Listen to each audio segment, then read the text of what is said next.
Hello मित्रों, पुनीस astrology Hindi के अगले वीडियो में आपका बहुत बहुत स्वागत है। आज मैं शूट कर रहा हूँ ये वीडियो आपको ये संदेश देने के लिए कि 21 जून का जो एक्लिप्स है, सूर्य ग्रहण, वो जो सूर्य ग्रहण है वो प्राइमरली मिथुन राशि में होगा। वो काफ़ी खास सूर्य ग्रहण है। वो खास क्यों है? क्योंकि आपको कुछ बातें यहाँ पे समझनी होगी। एक तो सूर्य, चंद्र और बुध तीनों के तीनों मिथुन राशि में हैं। जब तीनों ग्रह मिथुन राशि में हैं, इसका मतलब माइंड, बॉडी एंड सोल तीनों के तीनों राहु से प्रभावित हैं। ये तीनों ही जीव कारक हैं, जीवात्मा को ऊर्जा देते हैं। चंद्रमा मन का प्रतीक है, बुध जो है वो बुद्धि के प्रतीक हैं, सूर्य आत्मा का प्रतीक है, राहु नकारात्मक ऊर्जा के स्वामी हैं, वो नकारात्मक ऊर्जा को बढ़ावा देते हैं। तो जब राहु नकारात्मक ऊर्जा को लेकर के सूर्य, चंद्र और बुध को प्रभावित करते हैं और सूर्य को ग्रहण लगाते हैं, तो यहाँ पे जो डार्क फोर्सेस हैं, नकारात्मक जो शक्तियाँ हैं, वो काफ़ी उभर के बाहर आती हैं। आसुरी शक्तियाँ उभरने लगती हैं, पनपने लगती हैं, उत्पन्न होती हैं, बढ़ने लगती हैं और हमें ग्रास करने के लिए आने लगती है। हमारी आत्मा पे आसुरी शक्तियों का प्रभाव बढ़ जाता है। जो ग्रहण होता है वो कभी भी स्थूल रूप में हमें असर नहीं करता, पर उसका प्राइमरी जो मोटिव होता है, प्राइमरी जो फंक्शन का तरीका है, वो होता है कि वो हमारे मस्तिष्क में मानसिक रूप से हमें प्रताड़ित करता है, मानसिक रूप से हमें प्रभावित भी करता है। वो हमारे विचारों में प्रवेश करके एक द्वंद्व पैदा कर सकता है, हमें आसुरी नकारात्मक शक्तियों के प्रति आकर्षित कर सकता है, हमें सारी गलत जो चीज़ें हैं वो आकर्षित कर सकती हैं, वो हमें अच्छी लगने लगेंगी, हम उनमें लॉजिक खोजने लगेंगे, हम उनमें सही जिसको बोलते हैं सही निष्कर्ष समझने लगेंगे उन बातों में जो बातें एक्चुअली में गलत हैं। तो यहाँ पे आपको सजग रहना है, यहाँ पे आपको अलर्ट रहना है, यहाँ पे आपको ये देखना है कि आपके जो एक्शंस हैं वो सही हैं या गलत। यहाँ पे एक बात गौर करने की है कि जो एक्लिप्स है, जब वो सूर्य का हो या चंद्र का हो, वो हमारे मस्तिष्क में यहाँ पे थॉट्स को प्रभावित करता है। तो तब तक उसका हम पे असर नहीं पड़ेगा जब तक हम उसे कर्मों में परिवर्तित ना करें। यानी हमारे मन में चाहे जैसे भी विचार आए, अगर हम उन्हें कर्मों में कन्वर्ट नहीं करते हैं तो हमें इस एक्लिप्स का प्रभाव इतना नहीं पड़ेगा। लेकिन अगर हमारे मन में कोई विचार आता है, हमारे मन में कोई डिप्रेशन के कारण या कोई एंग्जाइटी के कारण, कोई किसी भी तरह के मतभेद के कारण, किसी से ईर्ष्या की भावना, बदला लेने की भावना, इस चक्कर में अगर हमने कोई गलत कर्म कर बैठे तो यहाँ पे शनि, जो कि इस एक्लिप्स के मृत्यु स्थान पे अष्टम भाव में बैठे हैं, वो तुरंत अपना दंड उठाएंगे और हम उस इंसान को दंडित करेंगे जो गलत कार्य करेगा, जो गलत कर्म में लिप्त हो जाएगा, जो अधर्म करेगा, जो धर्म के अनुसार यानी कि सही और गलत का मान भान न करके जो गलत करके उसे उचित ठहराने की कोशिश करेगा, वो भी शनि की चपेट में आ जाएगा। तो ये ग्रह बाकी जो ये एक्लिप्स है, बाकी एक्लिप्स से काफ़ी भिन्न है, क्योंकि एक्लिप्स जो ग्रहण है वो तो एक खगोलीय घटना है, वो हर साल होती है, निरंतर होती है, धरती के किसी न किसी कोने में कभी न कभी एक्लिप्स तो बनता ही है। लेकिन इस एक्लिप्स की खास बात यह है कि ज्योतिषीय गणना के अनुसार ये एक्लिप्स बहुत इंपॉर्टेंट है, क्योंकि यहाँ पे देव भी आपसे बात करेंगे और असुर भी आपसे बात करेंगे। ये वो क्षण होगा जब दुनिया में देव असुर संग्राम जैसी परिस्थिति आने की संभावना बनती है। अब देवासुर संग्राम का मतलब ये नहीं कि रास्ते में कुछ घटना घट जाएगी, इसका मतलब यह है कि आपके आंतरिक रूप में हर इंसान अपने मन में अच्छाई और बुराई के बीच में द्वंद्व पाएगा। उसे एक तरफ अच्छाई बताएगी कि क्या सही है और क्या गलत, उचित और अनुचित का भेद बताएगी, और उसी तरफ जिसको बोलते हैं ना डेविल, वो काफ़ी हद तक नेगेटिविटी फैलाने की कोशिश करेंगे। आपने ये बहुत पहले मूवीज़ में देखा होगा कि एक तरफ कार्टून में बचपन में मैंने भी देखा है कि ऐसे मजाक के तौर पे बताते हैं कि एक तरफ एक एंजल आ जाता है इस तरफ और इस तरफ एक डेविल आ जाता है। एंजल एक कान में कुछ बोलता है जो अच्छा होता है, डेविल बोलता है नहीं नहीं तुम्हें करना चाहिए, उकसाता है।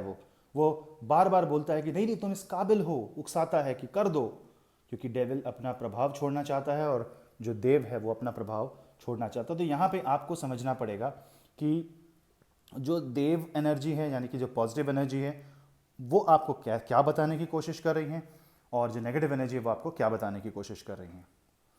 जो दिसंबर में इक्लिप्स हुआ था वो सैजिटेरियस धनु राशि में हुआ था, ये इक्लिप्स मिथुन राशि में है।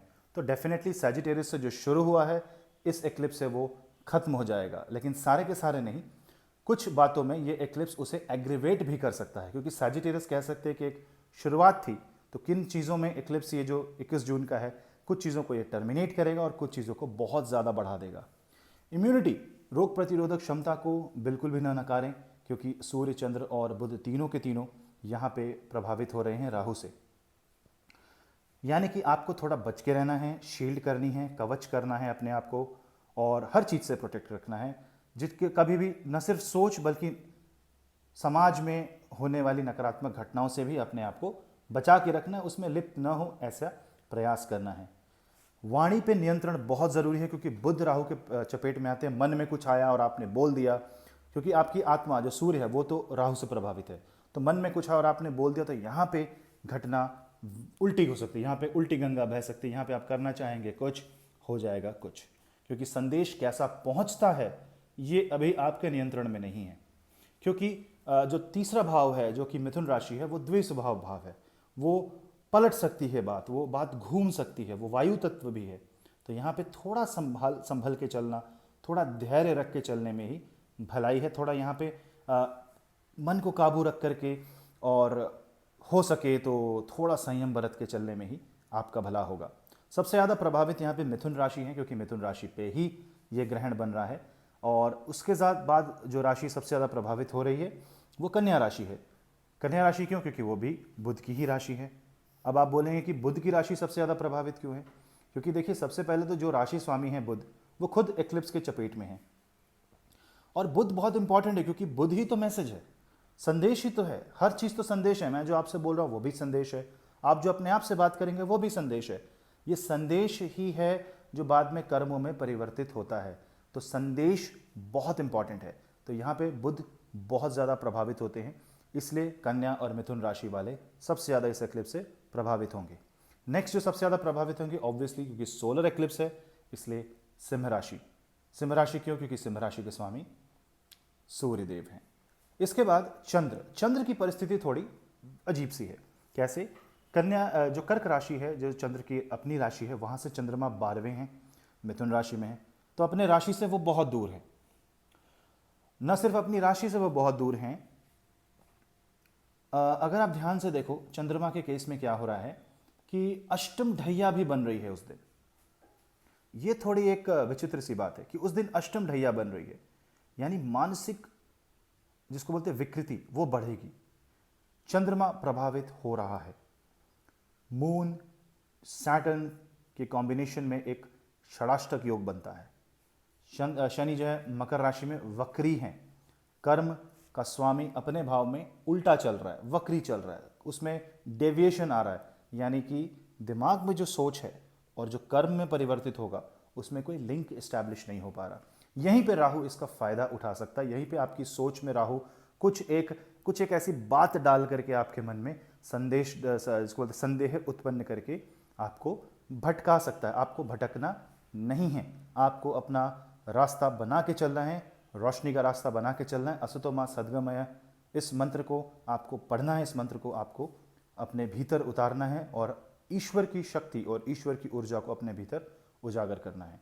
ये जो एक्लिप्स है, सूर्य ग्रहण है, ये काफ़ी चीज़ों में एक कह सकते हैं स्टार्टिंग पॉइंट, ट्रिगर पॉइंट सिद्ध होगा। बहुत सी चीज़ें यहाँ से ट्रिगर होंगी जो आगे जा कर के फ्यूचर में आपको लाइफ में देखने मिलेंगी 2020, 2021 में। ये काफ़ी काल परिवर्तन करेगा, यानी कि बहुत बड़ा एक डायनामिक्स जो वर्ल्ड में है वो ये क्लिप्स चेंज करेगा, आपके लाइफ में डायनामिक्स चेंज करेगा। पर क्या इमीडिएट कोई प्रभाव होगा? एब्सोल्युटली नहीं। ऐसा नहीं है कि एक्लिप्स आएगा और आपके जीवन में उथल पुथल हो जाएगी, ये आपके मन में होगा। It's more on the mind than in the body. तो आपके माइंड को आपको कंट्रोल करना है और कोई भी आइडिया, कोई भी नए विचार, कोई भी नया काम अभी न शुरू करें, उसको लिख लें, आइडियाज़ लिख लें, कोई वीडियो बना लें, कोई रिकॉर्ड कर ले, लेकिन किसी भी तरह का कम्युनिकेशन जो आप कर रहे हैं उसमें बहुत सोच समझ के आप कम्युनिकेट करें। इसके साथ साथ जो अगली राशि जो सबसे ज़्यादा प्रभावित हो रही है इसमें, वो है मकर राशि। अब मकर राशि प्रभावित क्यों हो रही है? क्योंकि मकर राशि के छठे भाव में ये गोचर हो रहा है, ये ग्रहण हो रहा है। छठे भाव में अगर ग्रहण हो रहा है इसका मतलब है कि प्रारब्ध कर्म यहाँ पे उजागर होते हैं।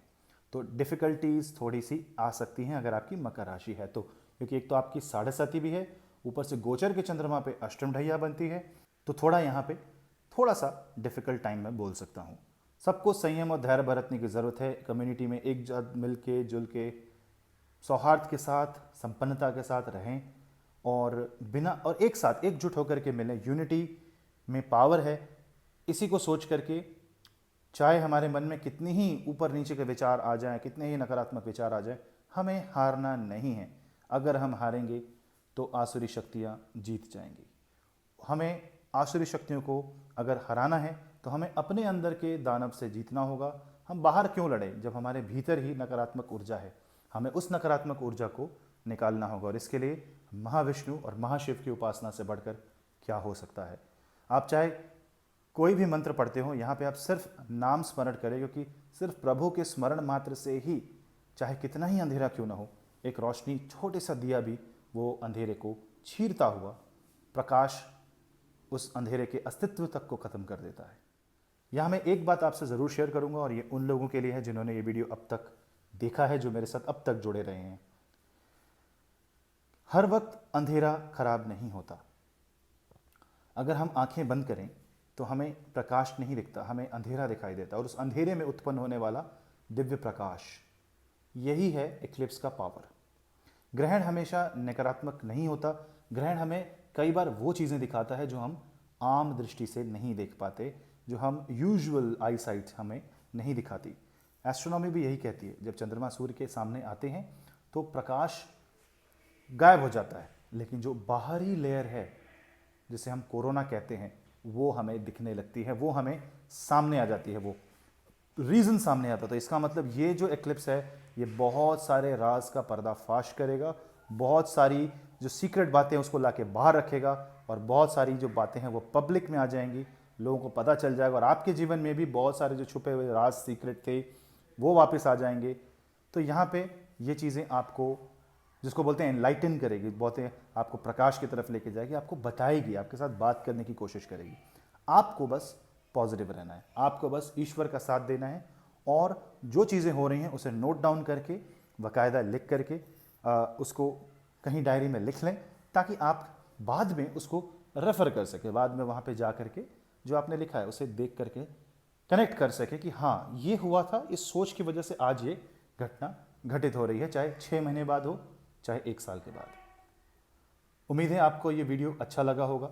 अगर ये वीडियो अच्छा लगा तो इसे लाइक, सब्सक्राइब और शेयर ज़रूर करें और बेल आइकन ज़रूर दबाएं, ताकि आपको मिलते रहे मेरे वीडियो की नोटिफिकेशंस। और वीडियोस देखने के लिए आप जुड़ रहे हैं पुनीत एस्ट्रोलॉजी हिंदी से। इस वीडियो को आप इंस्टाग्राम में भी देख सकते हैं। इंस्टाग्राम, ट्विटर और ईमेल के जरिए अगर आप मुझसे जुड़ना चाहते हैं और अपडेट्स लेना चाहते हैं तो उसके लिंक नीचे डिस्क्रिप्शन बॉक्स में दिए गए हैं। सब्सक्राइब कर दो, फॉलो करो, ताकि आप और मैं जुड़ते रहें। धन्यवाद।